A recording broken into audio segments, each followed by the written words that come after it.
Ayan idol, manood lang kayo sa ginagawa ko idol. Ayan, naglalagay ako ng 1/2x1 kung sa stantin na file na ginawa ko. Ayan.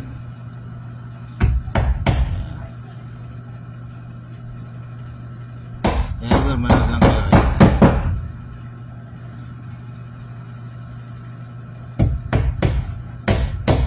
Pwede kasi idol na lagay ng mga cellphone, yung mga pabango, ano man dyan, suklay, ano. Ayan. Kaya pala ito, nakikita ninyo, para malapit na ako sa Kisame, kasi sa ano po yan, nasa taas ako ng double deck. Ayan. Sabi na sa akin ng nagpapagawa, nung may-ari, gawa ko raw ng ganyan dyan, merong patungan.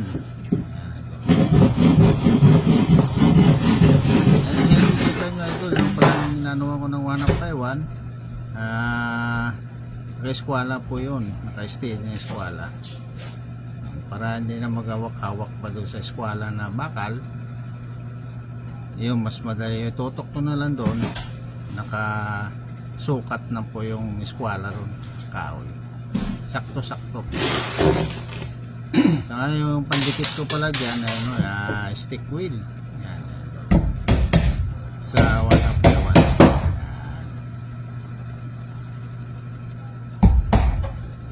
Maganda na po yan kapag mamaya lilihain ko pa yan at ano po pa yan idol para malinis.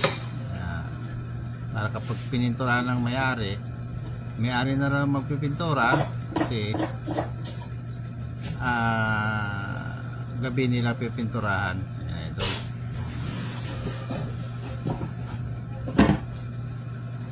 Yan o idol, naka-eskwala po yan o. Tutok nyo lang yung nangyari dyan. Sa mga baguhan nga pala idol ko, sino man gusto na kayo dun sa live ko. Yan idol. Yan. Ganyan po ako maglagay ng stick wheel. Yan. So, shoutout nga pala dyan sa mga kaibigan natin dyan sa Facebook at sa Reels. Shoutout sa inyo, sa mga followers ko, at lalo na sa aking YouTube channel Dodong Artworks.